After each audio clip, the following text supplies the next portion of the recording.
Hola, buenas noches. Mi nombre es Cristian Carrera de León. Actualmente estoy cursando el noveno semestre de la licenciatura de Medicina y esta es parte de lo que sería nuestro proyecto final de Electiva Médica 2. En este caso voy a hablar, o bueno, me compete hablar a mí de lo que serían las patologías de la retina. Nos vamos a centrar principalmente en cuatro entidades, dentro de la que estaría el desprendimiento de la retina, que es lo que primero vamos a abordar, la retinopatía diabética, la degeneración macular y la hemorragia vítrea. Bueno, primero es importante conocer qué es el desprendimiento de la retina. En varias bibliografías se menciona que es la separación de las 9 capas internas de la retina respecto al epitelio pigmentario de la misma. Aquí existen diversas formas clínicas, principalmente están estas tres, que sería la primera, que es el rag- ragmatógeno, que sería el más frecuente, y consiste de un agujero o un desgarro que lo que va a dar es el paso del líquido al espacio subretiniano, lo que obviamente nos va a despegar la retina. También está lo que sería el traccional, que usualmente va a ocurrir en la hemorragia vítrea, o también el exudativo, que es menos frecuente, pero igual también es importante mencionarlo, porque podría presentarse en algunas patologías, como sería en la coronativa, la hipertensión arterial o en el caso de algunas neoplasias.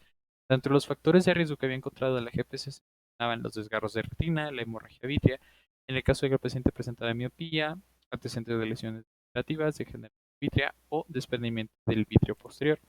Dentro de lo que sería el cuadro clínico, la verdad es muy, digamos, como muy característico. Principalmente lo que van a aparecer son los esopsias, que también se mencionaban como moscas volantes, que es la imagen que podemos ver arriba a la derecha.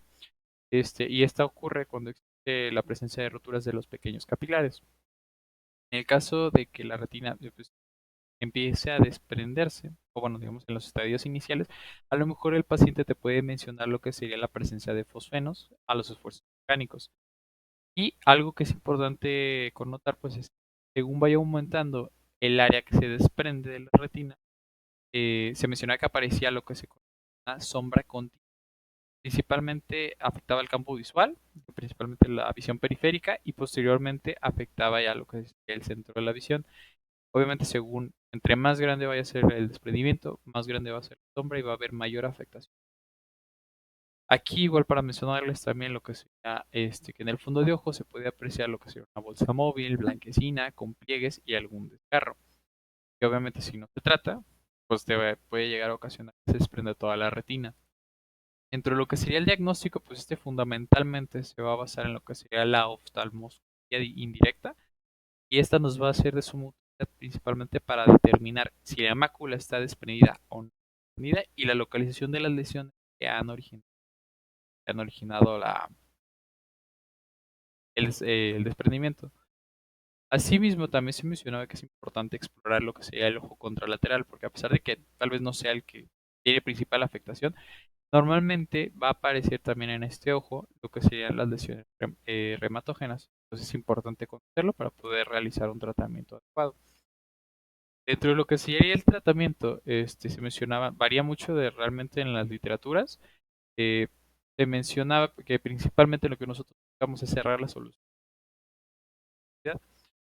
mediante lo que se mencionaba como la criocoagulación o también el láser. En los casos que sean favorables, como puede ser en el caso del desprendimiento de retina superior, que sea reciente, que presente una lesión ragmática bien localizada, pues podríamos optar a lo mejor por una retinopexia neumática.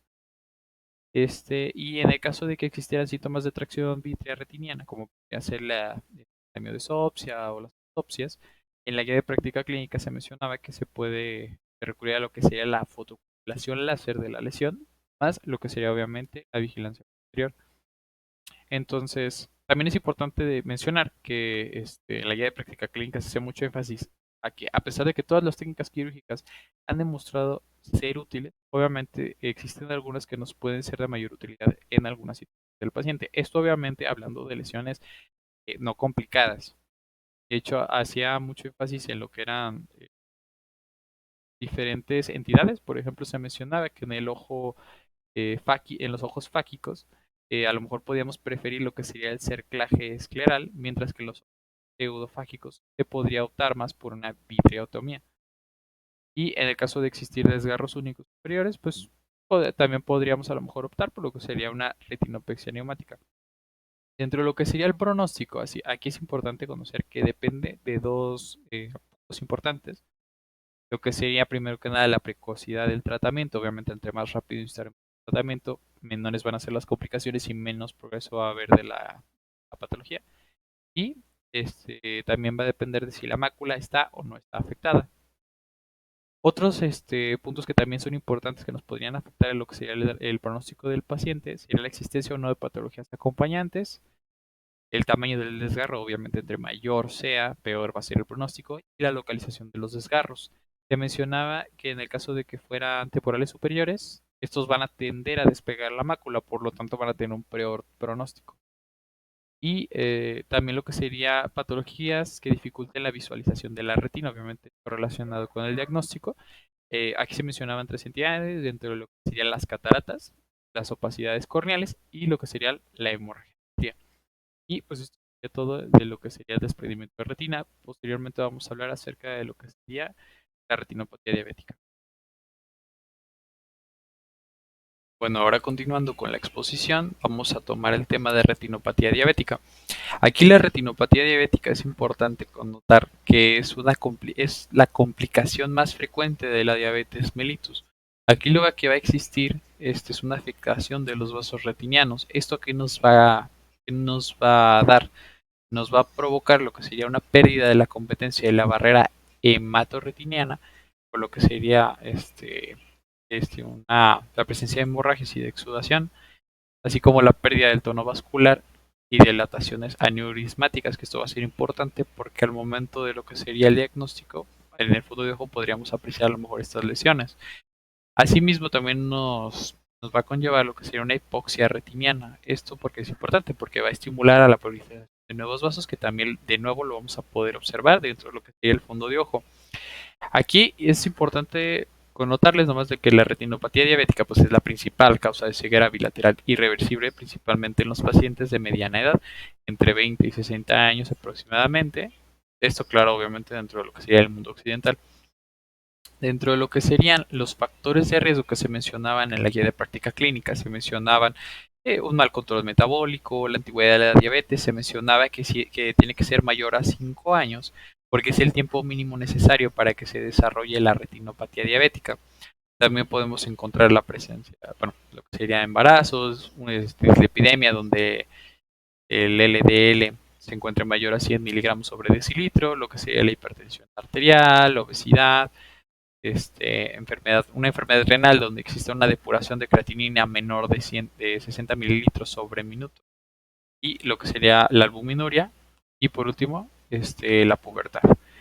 Dentro de la epidemiología, que es importante mencionar, pues que la prevalencia en lo que son los mayores de 40 años varía ligeramente dentro de lo que sería Estados Unidos y a nivel global. En Estados Unidos se estima que la prevalencia es de aproximadamente un 22.5%, mientras que a nivel global es de un 34.6%. En el caso de los latinoamericanos, pues se estima que aproximadamente entre el 20 y el 30% de los pacientes diabéticos presentan retinopatía diabética, y que de estos el 5% presentan un alto riesgo de ceguera.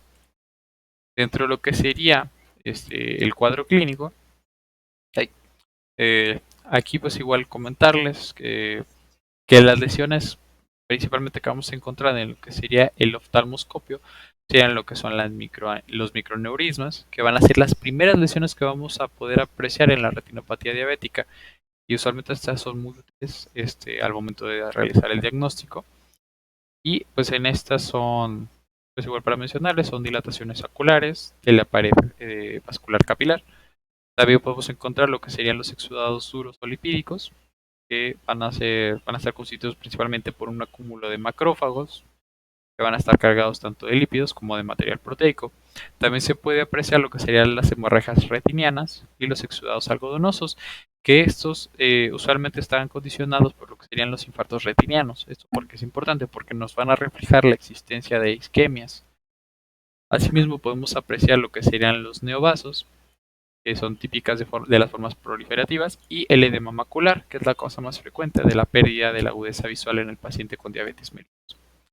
Dentro de lo que sería el diagnóstico, tenemos que entender que en las fases iniciales, estadios iniciales, usualmente el paciente no va a presentar alteraciones de la visión.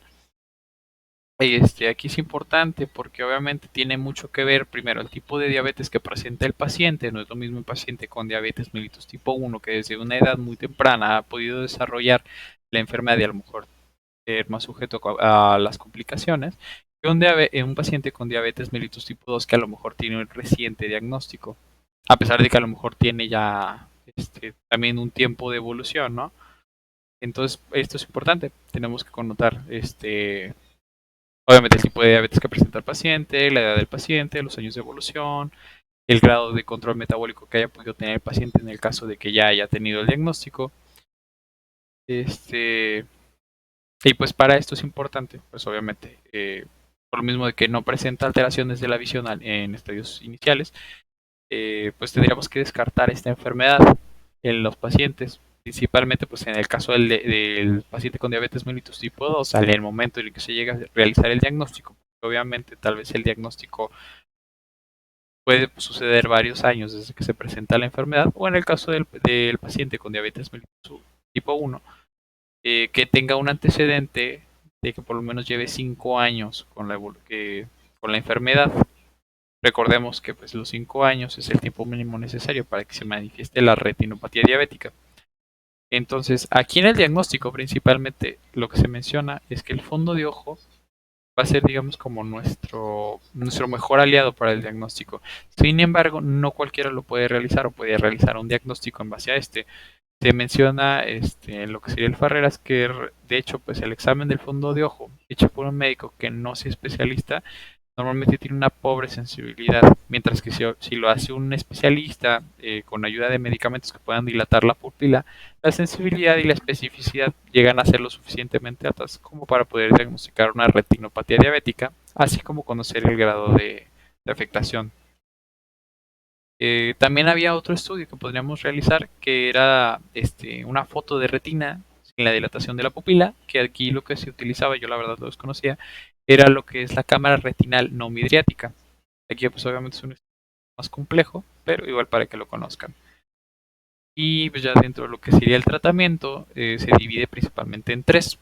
El tratamiento médico, que sería el primer que podríamos realizar, sería, bueno, es para evitar la progresión obviamente de la enfermedad, donde vamos a basarnos principalmente en lo que sería el control intensivo de la glucemia y el control de la hipertensión arterial en el caso de que el paciente lo presente. En el caso de la retinopatía diabética proliferativa, que sería el segundo punto, debemos de valorar el grado de isquemia, que mencionaba Signer Farreras, que presentara el paciente. En el caso de que fuera importante, pues ya podríamos solicitar lo que sería una fotocoagulación con láser de la zona afectada para evitar la proliferación. El procedimiento de elección que se mencionaba sería la panotocoagulación y una vez que ya se consolide la hemorragia vítrea, podríamos realizar lo que sería la vitrectomía. Dentro de lo que sería el edema macular, en el CTO se mencionaba que se podía utilizar lo que sería un láser focal. Sin embargo, en el Farreras, aquí se mencionó era un poquito más extenso, hacía más hincapié en lo que sería la inyección intraocular de biológicos antifactor de crecimiento vascular endotelial y mencionaba que tenían una muy buena respuesta a este tratamiento. Y bueno, esto sería todo de lo que sería la retinopatía diabética. Posteriormente vamos a seguir con el siguiente tema. Bueno, ahora prosiguiendo con lo que sería la presentación de las patologías de la retina, ahora lo que nos compete sería la degeneración macular. Primero debemos entender qué es la degeneración macular. En la guía de práctica clínica se define como una enfermedad progresiva y degenerativa de la retina. Usualmente se va a presentar en lo que serían personas adultas, donde el pico máximo sería en los pacientes mayores de 90 años. Y igual para comentarles de una vez que existen dos variantes, o así las clasifican en la guía de práctica clínica. Sería la primera, la que se conoce como no vascular o atrófica, que esta principalmente se caracteriza por lo que serían drusas o cambios en el epitelio pigmentario de la retina, que esto igual lo vamos a ver más adelante dentro de lo que sería la clínica de la enfermedad y el diagnóstico, pero igual para comentárselos. Y la otra forma, que se llama, conocida como neovascular o también la húmeda, y que se caracteriza acá por un desarrollo de la neovascularización coroidea. Aquí se mencionaba que lamentablemente pues estos vasos muy probablemente van a presentar lo que serían las pérdidas líquido o hemorragias, lo que esto nos va a condicionar desprendimiento de la retina, que este podía ser exudativo, hemorrágico o podía ser de ambos. Dentro de lo que serían los factores de riesgo se mencionaban unos, pero estos eran bueno, fueron tres de los que más me llamaron la atención. Bueno, el principal factor de riesgo sería lo que sería la edad. Se mencionaba que es el factor de riesgo más importante. Realmente empieza a aumentar su incidencia entre lo que serían los 40 y 50 años de edad y tiene su pico máximo de ocasionarte la enfermedad en los pacientes mayores de 90 años. También se mencionaba el sexo, aunque no había mucha información, únicamente se mencionaba que era más asociado a lo que sería el sexo femenino. También la etnia, que se mencionaba que tiene mayor incidencia en lo que serían caucásicos, y el tabaquismo, donde se menciona que el tabaquismo, ya sea activo o pasivo, pues se aumentaba el riesgo de padecer la enfermedad. Sin embargo, pues también en el caso de que existieran antecedentes, de que el paciente a lo mejor ya ahorita no fuma, pero si tuvo un antecedente de tabaquismo, pues también sería importante considerarlo. También se mencionaba lo que sería el alcoholismo, hacían referencia a lo que serían más de 3 copas al día. Y la exposición solar, no mencionaba mucho el por qué sería la exposición solar, pero sí se hacía mucho hincapié en lo que sería recomendar la utilización de gafas protectoras y de sombreros en los pacientes que pudieran presentar degeneración macular. Y uno de los puntos más importantes sería también obviamente, indagar acerca de si el paciente tiene antecedentes familiares de degeneración macular, porque se mencionaba en la guía de práctica clínica que hay una alta relación entre los factores genéticos y los ambientales. De hecho, se mencionaban una gran alteración en diferentes genes, en diversos cromosomas, pero pues igual no lo puse porque la verdad es que sí era muy extenso. Y pues aquí más para comentarles, pues que deberíamos de realizar una revisión oftalmológica, obviamente los pacientes que presenten, bueno, va a depender del riesgo y de la edad del paciente. Y a lo mejor el paciente presenta un bajo riesgo, tiene pocos factores de riesgo, y aparte es joven, digamos, no sé, de 19 a 40 años, pues a lo mejor podríamos considerar únicamente revisarlo cada 10 años, mientras que a los pacientes mayores de 65 años ya se tendría que hacer una revisión cada 2 años.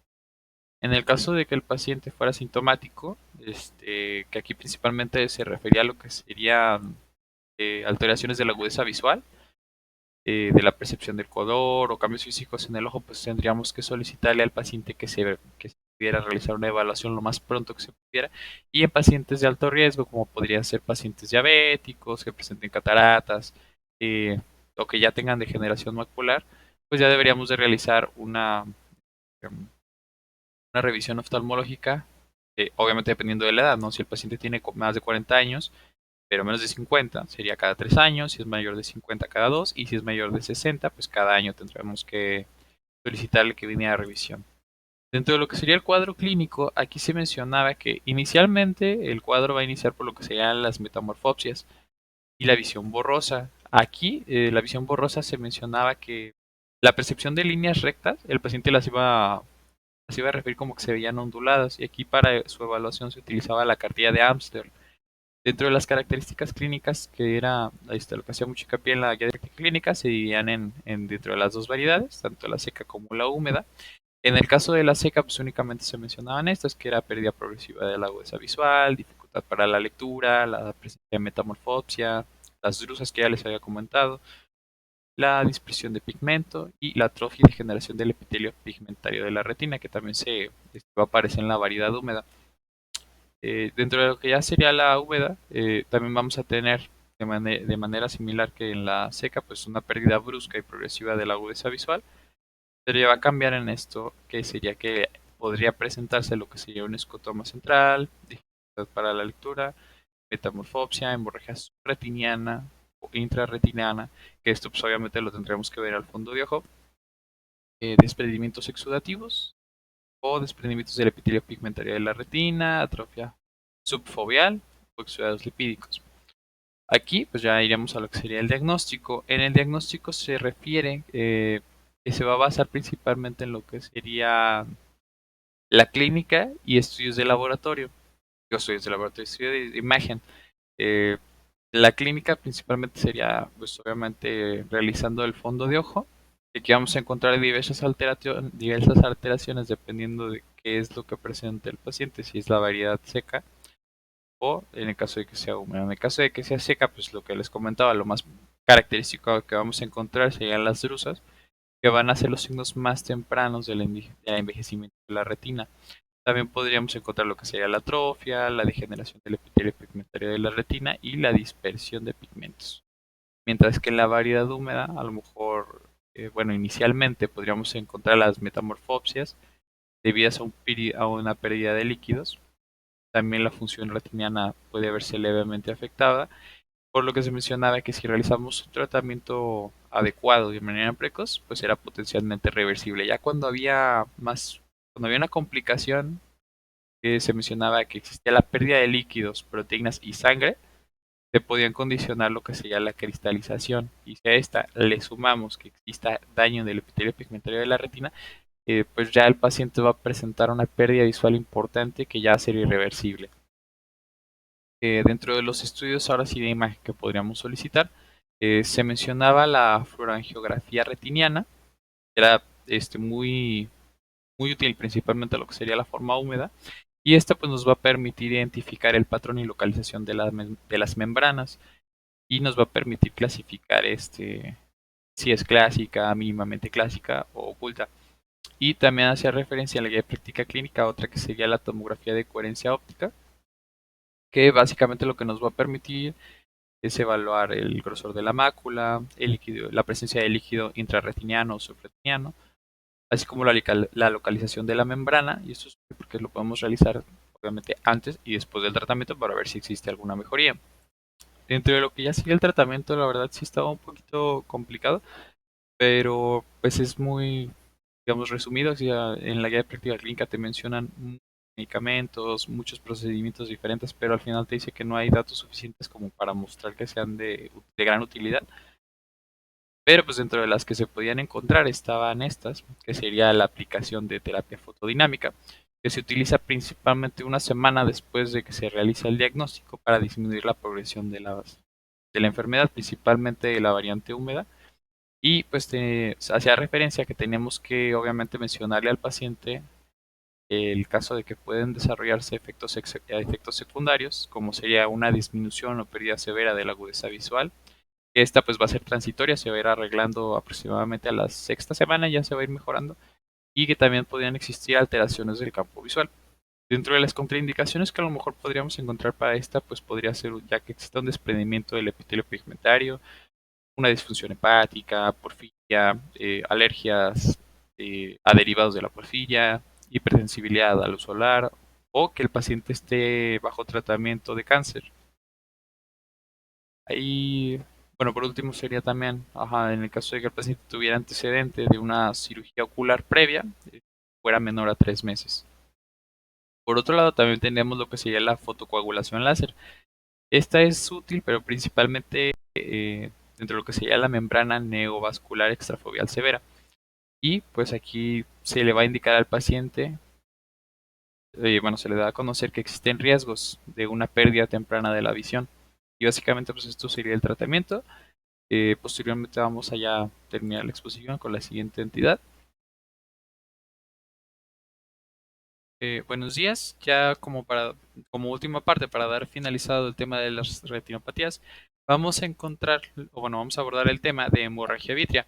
Recordemos que es la hemorragia vítrea. La hemorragia vítrea básicamente consiste en la colección de sangre en el vitrio procedente de los tejidos vecinos. Aquí, pues la sangre va a atravesar la membrana interna y va a penetrar en la cavidad vítrea, que esto es lo que esta va a estar ocasionada principalmente por el desprendimiento del vitrio y va a conducir a la pérdida de la visión por opacidad vítrea. Dentro de lo que serían los factores de riesgo, van a estar íntimamente relacionados, de hecho, con la etiología. Había encontrado en algunas bibliografías que se encuentra muy asociada a este padecimiento con lo que serían los traumatismos, principalmente pues traumatismos oculares, algunas enfermedades como podría ser la diabetes mellitus, la hipertensión, algunas enfermedades hematológicas como podría ser la anemia perniciosa, inmunológicas, reumáticas o infecciosas. Por lo tanto, es importante hacer una buena anamnesis y poder identificar si el paciente cuenta con factores de riesgo para el desarrollo de esta condición, para poder realizar, obviamente, un buen diagnóstico y asimismo un buen tratamiento de manera precoz que obviamente evite que siga avanzando la enfermedad y se vaya a complicar el cuadro, ¿no? Dentro de lo que sería el cuadro clínico, podemos encontrar que como el signo más importante o más característico que podemos encontrar en estos pacientes va a ser una baja de la agudeza visual que normalmente va a ser unilateral. Esta, dentro de las características que presentaba, es que va a ser súbita y que no va a ser dolorosa. De hecho, el grado de la disminución de la agudeza que presenta el paciente nos va a indicar directamente la magnitud de la hemorragia. Obviamente, si tiene mayor afectación, probablemente es presenta una gran cantidad de colección de sangre, entonces pues está afectando de manera muy notable al ojo. Otros de los signos que podríamos encontrar, bueno, síntomas, serían las fotopsias y las miodesopsias, que también ya las vimos anteriormente dentro de algunas de las patologías, como podría ser el desprendimiento de retina, me parece. Bueno, sí, también en la retinopatía diabética podemos encontrar algunas de estas.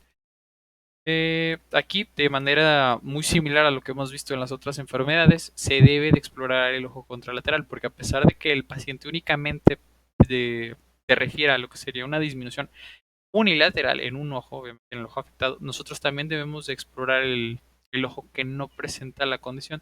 ¿Por qué? Porque muy probablemente también está sufriendo o podría sufrir en algún futuro cercano lo que sería ya una lesión, o a lo mejor está presente la lesión, pero es apenas en estadios iniciales y obviamente pues si dejamos que avance se va a complicar más y va a ser más difícil el tratamiento y a lo mejor ya tendríamos que llegar a la cirugía.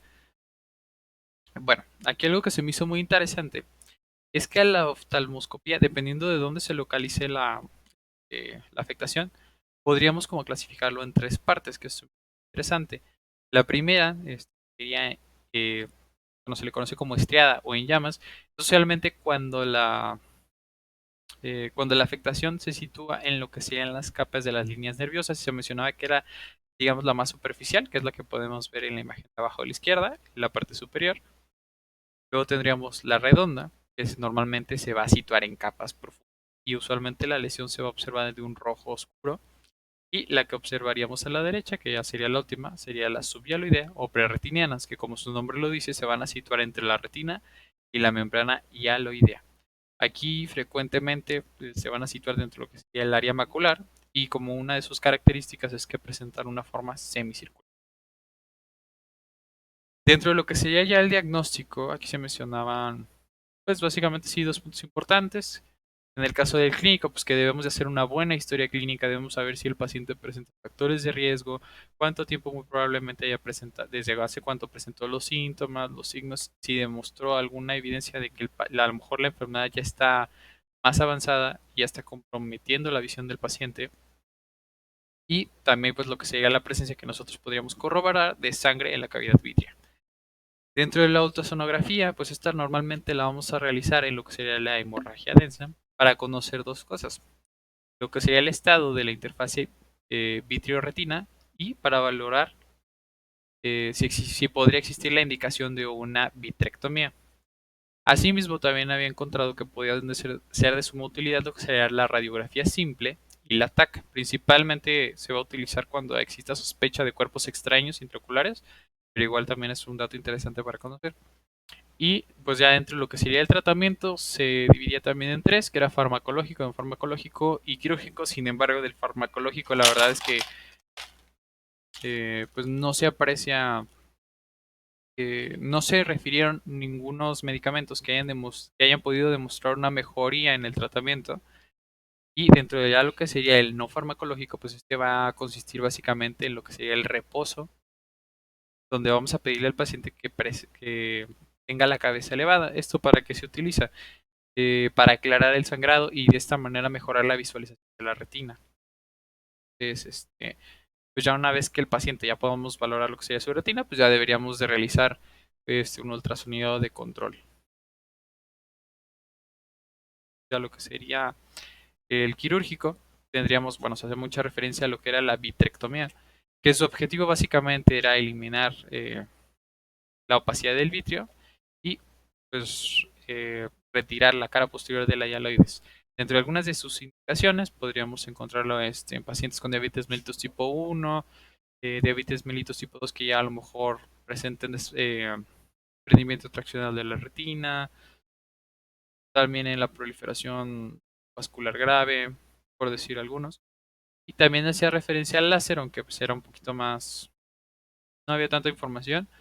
Únicamente se mencionaba que pues, se podía utilizar lo que era la fotocoagulación prerretiniana con láser para ayudar a prevenir lo que sería el resangrado, la reproliferación y lo que sería la rubeosis. Entonces, esto sería todo. La verdad, muchas gracias por haber visto el video hasta el final. Fue un placer estar con ustedes y bueno, que tengan un excelente día. Buenas tardes compañeros, yo soy Pedro Vicente Córdoba Méndez, estudiante de medicina de noveno semestre y el día de hoy les traigo el tema de pancreatitis aguda. Bueno, como se sabe, el páncreas es una glándula es un órgano alargado y estrecho que está ubicado en la parte de atrás del abdomen y por debajo del estómago.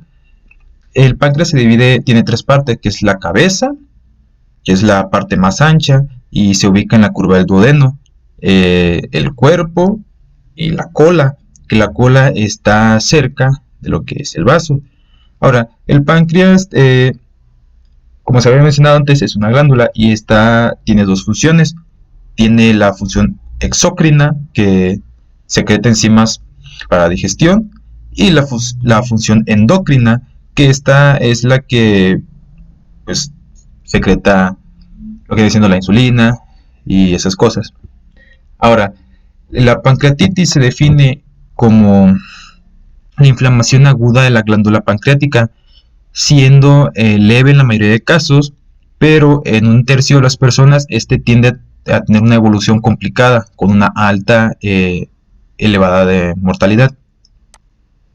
Ahora, en la etiología, esta tiene tres principales etiologías, que la primera viene siendo obstructivas, y esta se debe en mayor medida por la litiasis biliar o la coledocolitiasis. De hecho, la litiasis biliar o la coledocolitiasis es la primera causa de pancreatitis agudas. Otras causas que pues no son tan comunes es la tumores pancreáticos o ampulares. Ahora, la segunda causa son por toxinas y fármacos. Entre las toxinas encontramos el alcohol etílico o metílico. Pues vaya, son las personas que son alcohólicas, que ya han bebido durante muchos años y pues esto es lo que les afecta. Y en fármacos encontramos los siguientes, que ya están pues comprobados que sí pueden causar pancreatitis. Entre estos son las hidroclorotiazidas, las sulfonamidas, la sulfasalacina, la pentaminina o el ácido valproico, pues entre otras.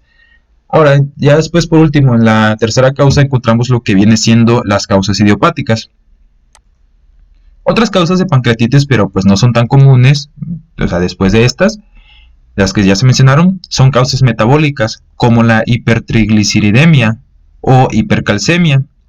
También tenemos traumatismo, ya sea por algún choque, como se ve en la imagen, o personas que han sido severamente golpeadas.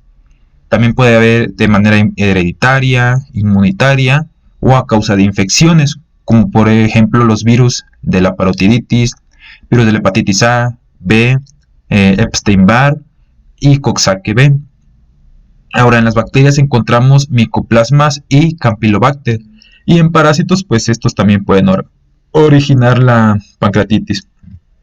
Ahora, también se tiene que pueden haber pancreatitis de origen vascular, como lo viene siendo pues, de origen por isquemia o hipoperfusión, también por embolias o aterosclerosis, y pues en últimos casos las vasculitis.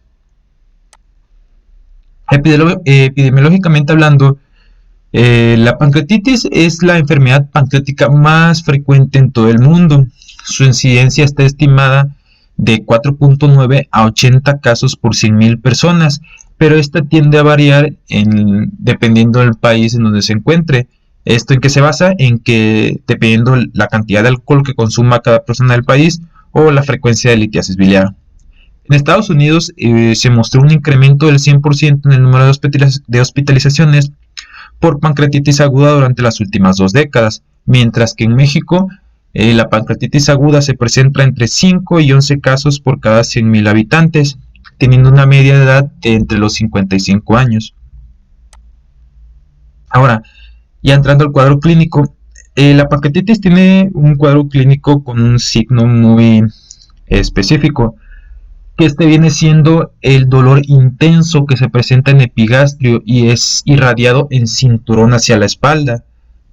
También se presenta en lo que viene siendo náuseas y vómitos, pero en la literatura menciona que las personas tienden a ponerse de rodillas e inclinarse un poco hacia adelante para mejorar esto.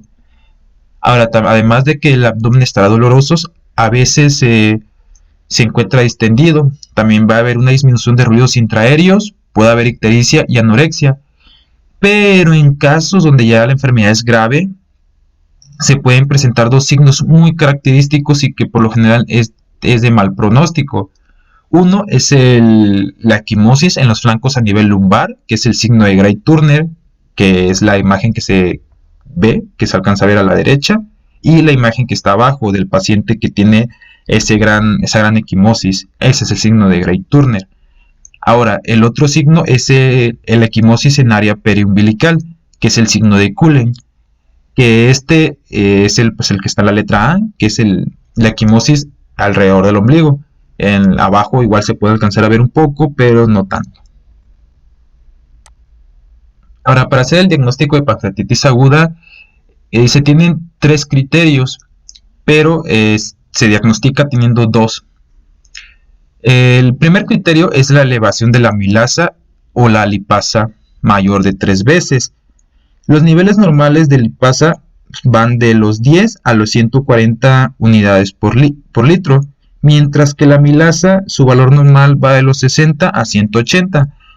Pero la amilasa es más sensible y más específica que la amilasa, por eso se prefiere usar la lipasa. Ahora, el otro criterio es el dolor abdominal típico, que pues ya, como se había mencionado antes, es el dolor en epigastrio que se irradia hacia la espalda en cinturón. Y por último tenemos la prueba de imagen que sea compatible con pancreatitis aguda. En este caso pues se utiliza la TAC abdominal. Como se puede ver en la imagen que está, la grande que está hasta arriba, podemos ver dónde se encuentra el páncreas, la forma que tiene. Ahí pues se ve un páncreas normal y sano. Ahora, en las imágenes de abajo ya el páncreas se encuentra pues ya deformado. En la imagen que está a la izquierda ya se ve edematoso, y mientras que la derecha pues no es la forma habitual que tiene y se alcanza a ver ciertas irregularidades. Ahora, el uso de la ecografía sí se usa, pero cuando se decide ver la etiología. Vaya, la ecografía es para la etiología, ya sea de vesícula o de vías biliares. También se puede usar la TAC abdominal cuando las enzimas hayan salido normales o en rangos de que no estén para diagnosticar, o que no presente una clínica característica, como podría ser que no presente el dolor, pero pues sí la elevación de la amilasa o la lipasa. En estos casos se utilizaría lo que viene siendo la TAC abdominal. Ahora, se tienen algunas escalas que se deben hacer esto para predecir la gravedad o qué tanto se nos puede complicar el paciente. La primera es la que tenemos arriba a la izquierda, que esta es la escala predictoria de gravedad de Ramsau-Baltasar, que esta tiene que se hace en 2 momentos. Una que es en el momento del ingreso, y esta valora 5 puntos, que es la edad mayor a 55 años, la leucocitosis mayor a 16.000, la hiperglucemia mayor a 200 miligramos sobre decilitro, el lactato de deshidrogenasa mayor a 350 unidades por litro, y la transaminasa glutámico oxalacetílica mayor a 250. Otro parámetro, pero no está incluido aquí, pero se menciona en las GPCs, es que tenga un IMC alto, que la persona sea obesa. Después, el otro parámetro que se tiene es, el otro momento en el que se debe tomar son a las 48 horas. Y aquí pues ya son más parámetros, bueno, son 6, se le aumenta uno más. Y este son que haya una disminución mayor al 10% del hematocrito, un secuestro del volumen mayor a 6 litros, un déficit de base mayor a 4 equivalentes por litro, calcio menor a 8 miligramos sobre decilitro, una presión parcial de oxígeno menor a 60 y un aumento del boom mayor a 5 miligramos sobre decilitros. Ahora, cuando hay mayor a 3 criterios, hay un riesgo grave de desarrollar una pancreatitis aguda grave.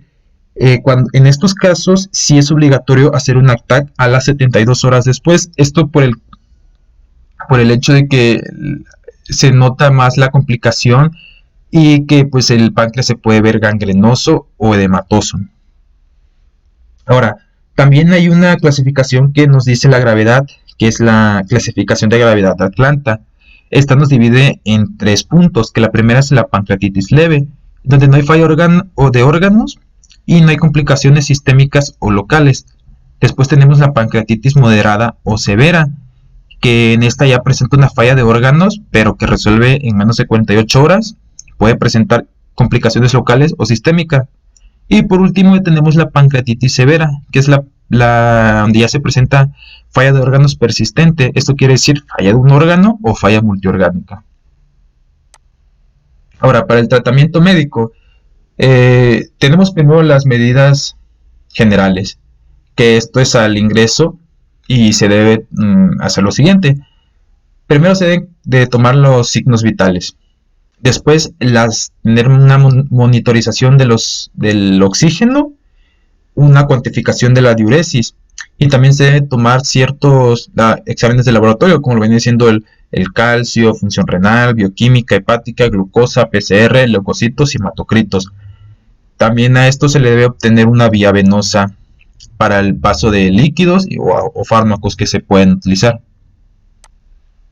Ahora, como ya tratamiento específico, en los casos leves se debe dar una dieta absoluta, baja en grasas. Se deben dar líquidos intravenosos, ya sea como solución salina al 0.9% o alguna Harman.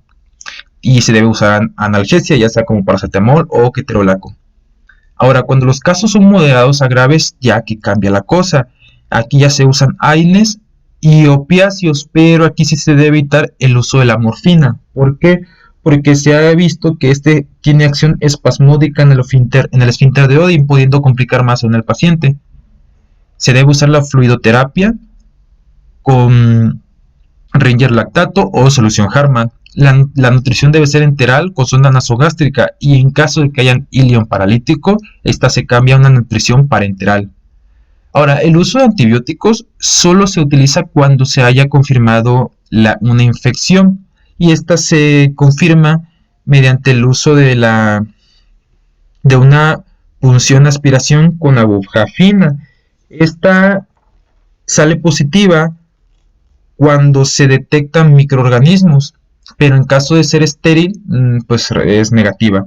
Ahora, dado que el organismo más frecuentemente aislado es el E. coli, se usa el emipenem como fármaco pues, de antibiótico de primera elección.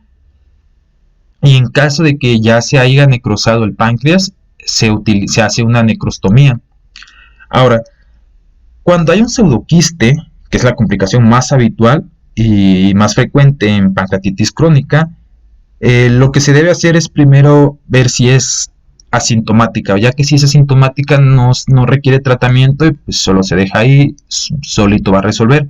Ahora, si es sintomática, que presente dolor abdominal, obstrucción biliar o duodenal, algún signo de infección, o que algo a la TAC se vea como una hemorragia, ahí sí se debe hacer un procedimiento, que lo que se hace pues es drenarlo. Bueno, el pronóstico para esta enfermedad, en la mayoría de casos que son leves, es un pronóstico bueno, ya que pues 1 de cada 5 personas pues son los que presentan los casos graves. Como se mencionó, los casos leves, el pronóstico es bueno y la recuperación es completa. Los pacientes con cuadros graves tienden a tener un riesgo de fallecer de hasta el 20%. Generalmente en las personas con necrosis extensas del páncreas o insuficiencia de varios órganos o funciones. pues ya estamos hablando aquí de una pancreatitis ya severa, con ya falla multiorgánica. Y bueno, eso sería todo de mi parte. Espero que les haya gustado la presentación. Aquí está la bibliografía de donde se sacó toda esta información. Gracias. Como siguiente tema tendremos la hernia discal. Como definición tenemos que esta patología es cuando un disco intervertebral se degenera y deteriora, lo que hace que el núcleo interno pueda filtrarse hacia una parte debilitada situada en la zona externa del disco.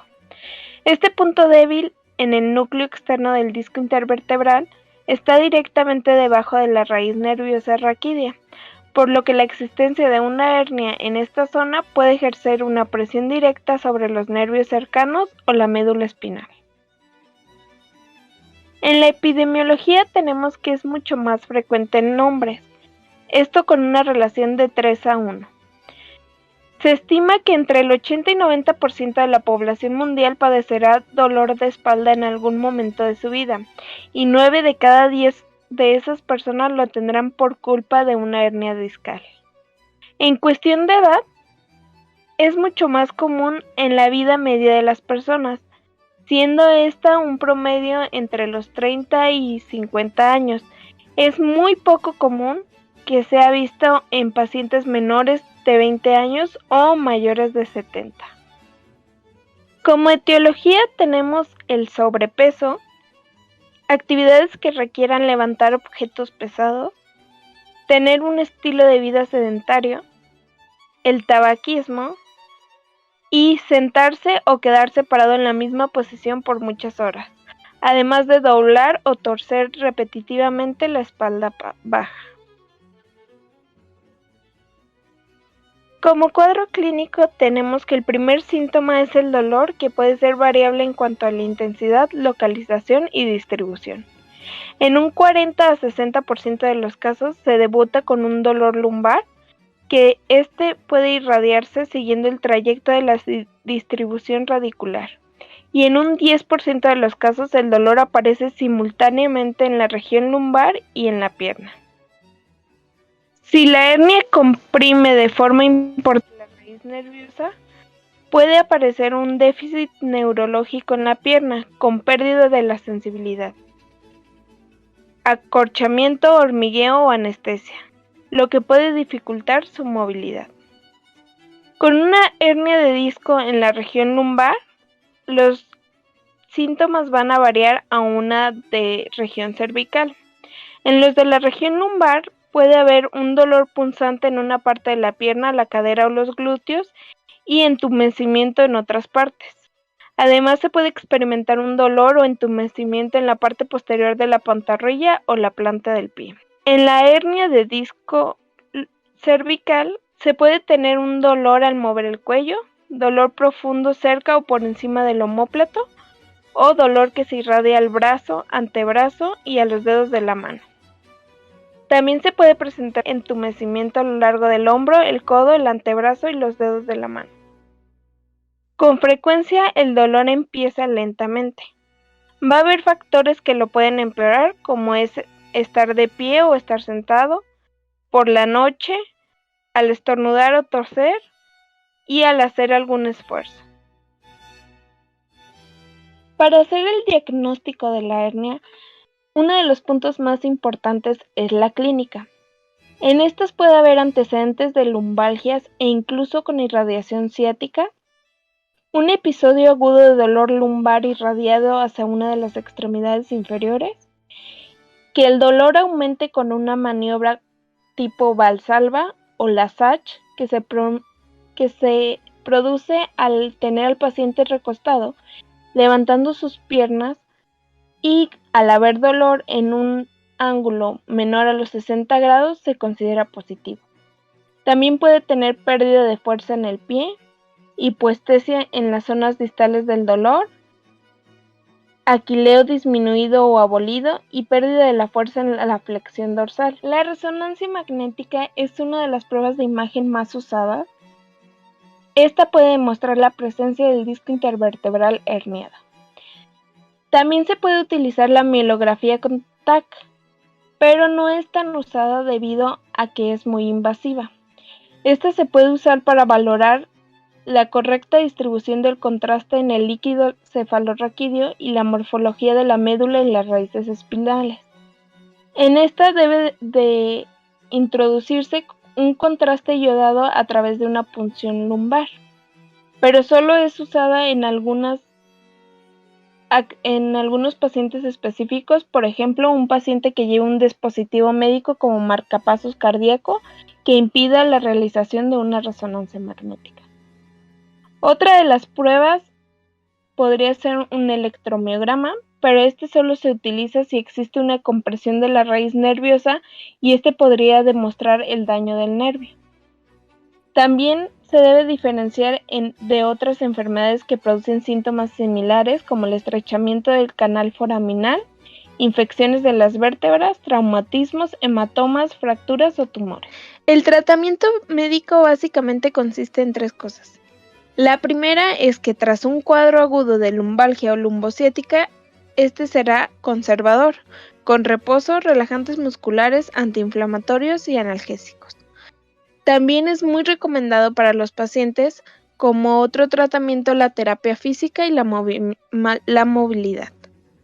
Si este cuadro no se diera o se aprecia pérdida de la fuerza, ha de iniciarse un proceso diagnóstico de la exploración por resonancia magnética para descartar o ver si las imágenes son compatibles con herniación o extrusión discal. En esta se plantearía la intervención quirúrgica. Esta va a depender del tipo de herniación y de las características del paciente. Es muy dudosa la necesidad del tratamiento quirúrgico, pero cuando es necesaria, la más admitida o conocida como gold standard es la microdisectomía.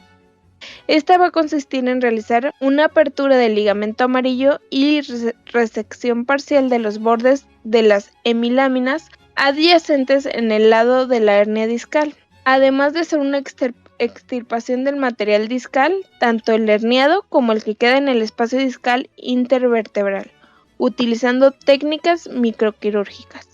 En manos expertas los resultados son satisfactorios en más del 80% de los pacientes intervenidos. Como pronóstico tendremos en la mayoría de los pacientes una buena evolución, aunque algunas veces la recuperación pueda ser lenta o requieran un tratamiento extendido.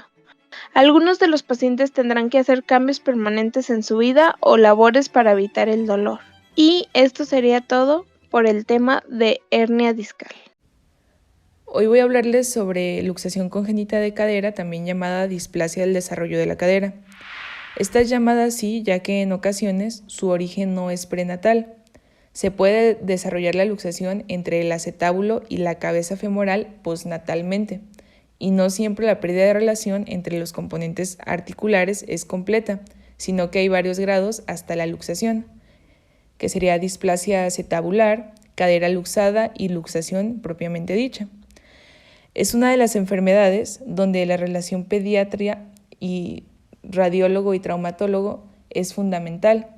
La búsqueda en el recién nacido permite una detección temprana, un tratamiento más eficaz y una mejoría del pronóstico. Es esencial diferenciar entre los 2 tipos de displasias del desarrollo. Están las teratológicas y las típicas. La forma teratológica es una luxación que suele producirse en una etapa temprana del desarrollo. Los signos clínicos y radiológicos en el momento del nacimiento manifiestan la existencia de cambios adaptativos de la pelvis y de la cabeza femoral. Esta representa el 2% de los casos y casi siempre se asocian a enfermedades del tipo artrogriposis múltiple congénita y mielodisplasia. La forma típica se presenta más frecuentemente, aparece y se desarrolla en el periodo perinatal. Hay pocos cambios adaptativos, siendo las manifestaciones clínicas al nacimiento sutiles y las radiológicas frecuentemente normales.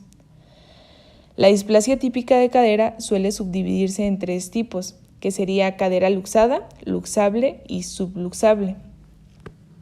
La etiología es multifactorial, ya que están implicados factores genéticos. Hay un mayor predominio familiar y también asociado a otras malformaciones. Factores hormonales, factores mecánicos, los cuales parecen ser responsables, constatados tanto clínica como experimentalmente. Falta de espacio. En el 60% se da en primigénitos y distintas posiciones intrauterinas que pueden asociarse con laxitud de la cápsula y ligamentos. Hablando de epidemiología, la afectación global es de 11.7 por cada 1000 nacidos. La afectación unilateral es de 80%. El lado izquierdo se afecta en un 60%, al lado derecho en forma bilateral. Cuadro clínico. La cadera del niño tiene una gran capacidad de remodelación que disminuye con el crecimiento. En el recién nacido con una cadera inestable, solo cabe la posibilidad de su luxación, y la cadera tiene la cápsula y los ligamentos más laxos y alargados, pero la epífisis femoral y el acetábulo son normales. En la cadera luxada, tras unos 3 meses, ya que existen alteraciones óseas, pérdida de la esfericidad, aplanamiento de la cabeza y crecimiento desigual, aumento de la anteversión, verticalización del acetábulo con pérdida de esfericidad y profundidad, e inversión, labrum. Estos cambios se acentúan con el tiempo y en ello radica la importancia de la detección y el tratamiento temprano. El diagnóstico en niños de 0 a 3 meses es más que nada clínico y también funciona la ecografía. La exploración debe realizarse en decúbito supino. Vamos a comenzar con la maniobra de Ortolani. Tumbado el niño boca arriba, se sujeta el muslo con nuestro pulgar con la cara interna y se realiza una suave separación del fémur.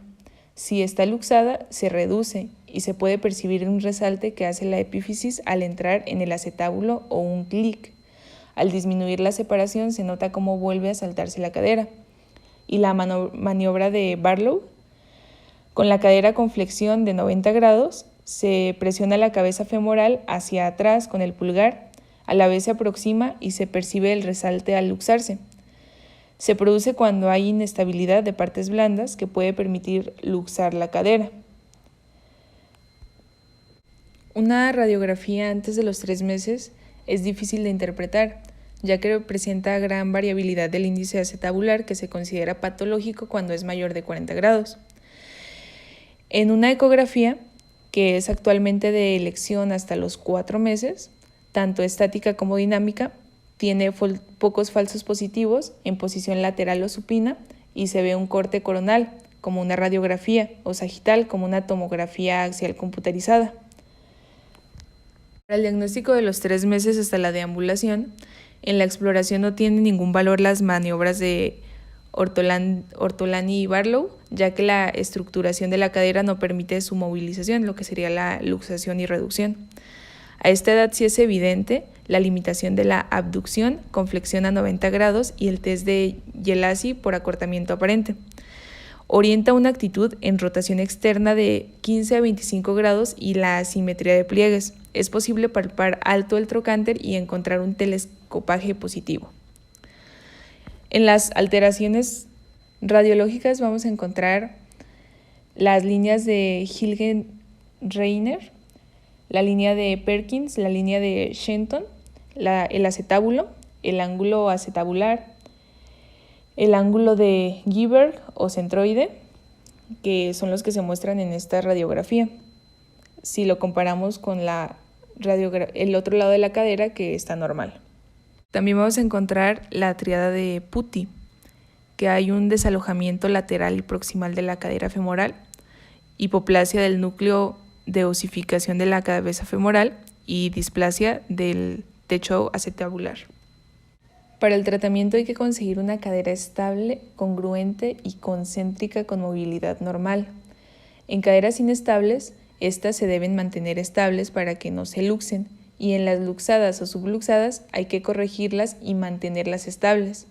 Solo es posible un resultado satisfactorio si se inicia el tratamiento antes de que existan deformidades anatómicas importantes. En esta etapa es fácil reducir con flexión de 90 grados, tracción y abducción progresiva. Hay que mantener la cadera en posición humana, lo que sería la zona segura de Ramsey, que suele conseguirse con el arnés de Pavlik, que es una órtesis de abducción y flexión dinámica. Se debe hacer un control ecográfico a las 2 a 3 semanas para ver que está reducida y posteriormente mensual hasta los 4 o 6 meses cuando se realiza una radiografía. Tratamiento de 3 a 12 meses. En esta edad se inicia el acortamiento muscular, por lo que el tratamiento no debe aumentar la presión sobre la cabeza femoral por el riesgo de necrosis avascular. Se puede usar el arnés de Pavlik hasta los 6 meses. En caderas displásicas y subluxadas se emplean desde los 9 meses hasta los 16 meses una órtesis de abducción que les permite la marcha, tipo Scott Wright, con excelentes resultados. Y es la que se muestra aquí en la imagen.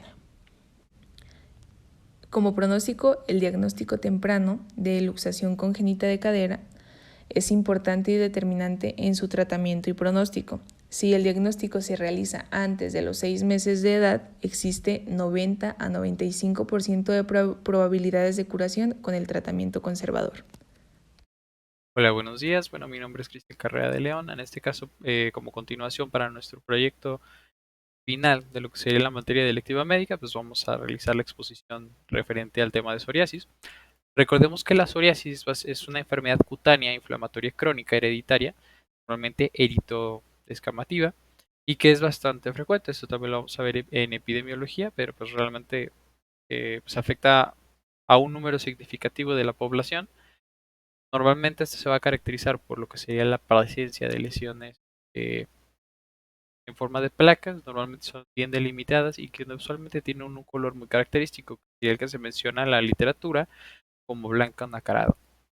Dentro de lo que sería la etiología se menciona que es multifactorial, pero intervienen principalmente factores genéticos y factores ambientales. Dentro de los genéticos podríamos encontrar los haplotipos HLA, se hacía referencia a que en el caso de que el paciente presentara HLA CW6, DR7 y también el B17, normalmente se asociaban a una enfermedad de inicio precoz y con mayor gravedad, mientras que si se encontraba HLA B27, usualmente se asociaba más a formas musculosas. Entre los factores ambientales existen varios elementos. Uno de los más importantes que podríamos tener en consideración sería la presencia de infecciones. Esta es importante principalmente en lo que sería la psoriasis en gota. Recordemos que pues, va a ser típica de los jóvenes y que usualmente se va a caracterizar por una infección estreptocócica faríngea previa. Asimismo, podemos encontrar algunos fármacos que te pueden desencadenar o te pueden agravar un brote, dentro de los que podríamos encontrar, se mencionaba lo que sería el litio, los beta bloqueadores, el consumo de AINES o incluso de antipalúdicos también.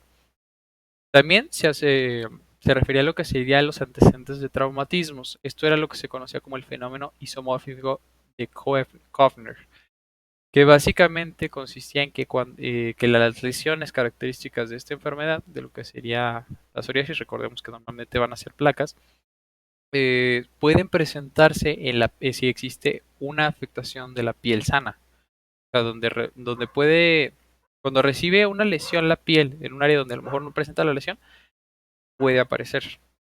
Esto es lo que les comento, se conoce como el fenómeno isomórfico de Koffner. También tendríamos algunos factores psicológicos, como lo que se mencionaba el estrés, básicamente pues el estrés emocional, y este va a empeorar la enfermedad. Asimismo también se mencionaba cambios climáticos que también podrían llegar a afectar, digamos, a la aparición de las lesiones, podrían hacerse más frecuentes o menos frecuentes dependiendo de cómo se encuentre el clima.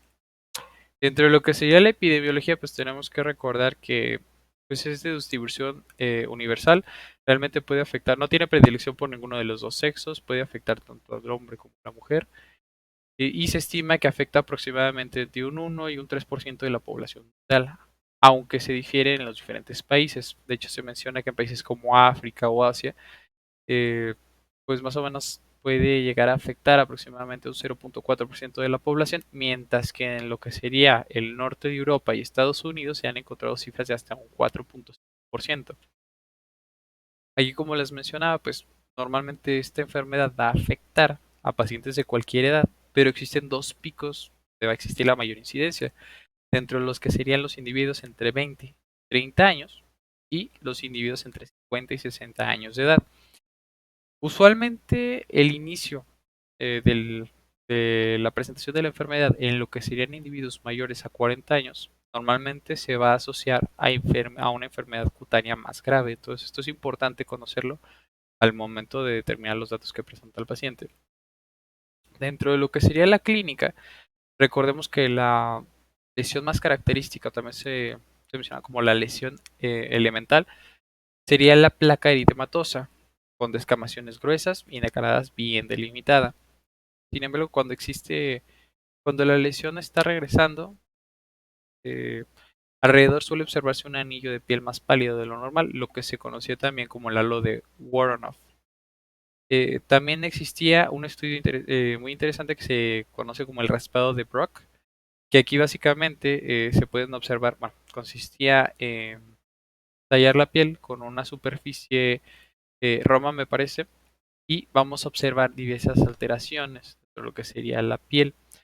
Entonces, aquí lo que podríamos encontrar serían tres cositas importantes. Primero, lo que sería el signo de bujía. Este consiste básicamente en el desprendimiento de las de escamas finas al momento de realizar esta presión. Otro interesante sería que podríamos apreciar que se despega una membrana fina, que también se le conoce como la membrana de Duncan-Buckley. Y por último, lo que sería el signo de Auspitz, que es algo patognomónico de la psoriasis.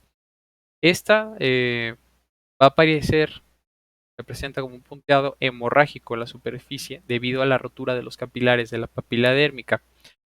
Entonces, pues esto es importante a considerar al momento de hacer la exploración. Dentro de lo que serían las formas clínicas, pues la verdad es que existen muchas formas clínicas de lo que sería la psoriasis. Por mencionar, digamos, la más frecuente es en este caso pues la vulgar y normalmente está caracterizado por la presencia de placas localizadas en áreas extensoras y también puede aparecer en el cuero cabelludo. ¿A qué me refiero con áreas extensoras? Pues principalmente a los pliegues de lo que serían los codos, las rodillas y los glúteos. Dentro de otra de las presentaciones que podríamos encontrar sería el de cutata o también se conoce como en gotas. Esta va a cursar con brotes de pequeñas pápulas, aproximadamente entre 0.5 a 1 centímetro, principalmente lo que sería en el tronco y en la raíz de los miembros. Normalmente va a aparecer de forma abrupta y típicamente es lo que les mencionaba, pues va a aparecer posterior a un cuadro infeccioso de las vías respiratorias altas, principalmente siendo el agente causal el Streptococcus beta hemolytic. También, por mencionarle alguna, también está la eritrodermia psoriásica, que de esta forma vamos a encontrar que va a afectar al más o menos el 90% de la superficie corporal con mayor eritema y menor componente escapativo. Sin embargo, pues es necesario llevar lo más pronto posible al paciente al hospital para que haya recibido un buen tratamiento y se pueda evitar que existan más lesiones. También existe lo que sería la forma invertida, que esta va a afectar fundamentalmente a las áreas flexoras. Recordemos lo que sería el pliegue axilar, inguinal, mamarios o genitales. Y en esta las placas van a estar bien delimitadas, no van a presentar lesiones satélites ni atrofia de los pliegues. También podemos encontrar lo que sería la unguial, donde se encontraban dos puntos importantes, que sería el piqueteado de la lámina unguial. Este es un hallazgo muy frecuente en este tipo de pacientes, bueno, esta forma en particular, pero lamentablemente es poco específico. En el caso de que encontremos o se pueda apreciar lo que sería una decoloración, que se menciona como en manchas de aceite, que usualmente se menciona que la lesión tiene una coloración marrón amarillenta más o menos, que tiene un inicio distal y que llega a ascender de manera proximal, pues vamos a encontrar que es un signo mucho más característico que nos puede apoyar obviamente en el diagnóstico. Dentro de lo que sería la variante pustulosa, también igual para comentarles, esta se clasificaba en dos, en general y localizada. La generalizada usualmente consiste en brotes repetidos de pústulas, generalmente sobre una base eritematosa, como puede ser, bueno, predomina principalmente en lo que sería en palmas y en las plantas. Bueno, en el caso de la localizada, pues consiste más que nada en en brotes de pústulas y pápulas eritodescamativas, principalmente en los dedos de las manos. Podemos encontrar que va a cursar con la destrucción de las uñas y que puede em, que la reabsorción de las falanges distales en los casos crónicos se puede hacer. Dentro de lo que sería la artropatía psoriásica, esta es importante, se manifiesta en casos Digámoslo, pocos casos sería más o menos entre un 10 y un 20% de los pacientes. Sin embargo, generalmente se asocia a lo que sería una onicopatía. En estos pacientes el factor reumatoide normalmente va a ser negativo. Sin embargo, presentan una alta asociación a lo que sería los aptotipos HLA B27. Dentro de lo que sería ya el diagnóstico, pues fundamentalmente va a ser clínico, nos vamos a basar principalmente en lo que serían las lesiones. La verdad es que son muy características, pero en el caso de que tengamos duda, que a lo mejor podríamos estar debatiéndonos si es psoriasis o a lo mejor es otra enfermedad que tenga lesiones muy parecidas a la psoriasis, pues aquí lo que podríamos solicitar sería la toma de una biopsia. Esta la mandaríamos a estudio y obviamente esto nos podría confirmar el diagnóstico. Dentro de lo que sería el tratamiento, en este se divide en dos, principalmente en lo que sería el tratamiento tópico y sistémico. En el caso del tópico, es usualmente el tratamiento de elección en las formas localizadas, son más leves, y consiste principalmente en lo que serían los glucocorticoides tópicos, que se mencionaba que eran la piedra angular del tratamiento.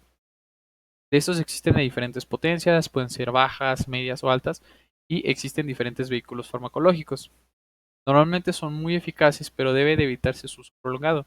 Recordemos pues que obviamente nos condiciona la aparición de efectos secundarios, como podría ser la atrofia cutánea, podría provocarnos a lo mejor fragilidad, telangiectasias o la presencia de estrías en la piel.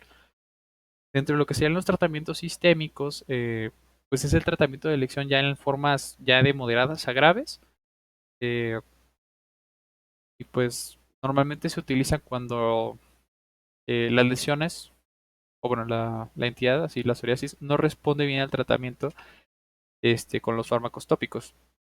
Aquí por darles un ejemplo, pues tendríamos lo que sería la acetrina, la ciclosporina A, el metotrexate oral o subcutáneo también, por nombrar algunos. Y dentro de lo que sería el pronóstico, pues el curso clínico es poco previsible, la verdad. Recordemos pues que es una enfermedad crónica, normalmente va a ser oscilante, que va a cursar obviamente dentro del tiempo que presente la enfermedad pues con exacerbaciones y periodos de remisión intermitentes. La mayoría de los pacientes, la verdad, suelen cursar con formas leves a moderadas, pero obviamente si el paciente llega a presentar formas más graves, pues llegan a ser bastante incapacitantes y en ocasiones pueden ser refractarias al tratamiento. Bueno, igual nomás para comentarles también que pues a pesar de que pues no es una enfermedad que realmente nos vaya a afectar a lo que sería la supervivencia del paciente, pues la verdad es que tiene un gran impacto en lo que sería la calidad de vida de los pacientes. Entonces es muy importante realizar un buen control, un buen tratamiento y realizar un buen diagnóstico. Porque obviamente si realizamos un diagnóstico temprano, vamos a evitar que a lo mejor el paciente pues tenga una calidad de vida un poco menor a lo que se podría esperar. Y obviamente con un buen tratamiento, si tiene una forma leve o moderada, pues podría presentar una gran mejoría y llevar sus actividades de manera normal. Y bueno, esto sería todo de la parte de psoriasis. La verdad, muchas gracias por escucharlo. Esperamos que tengan un buen día.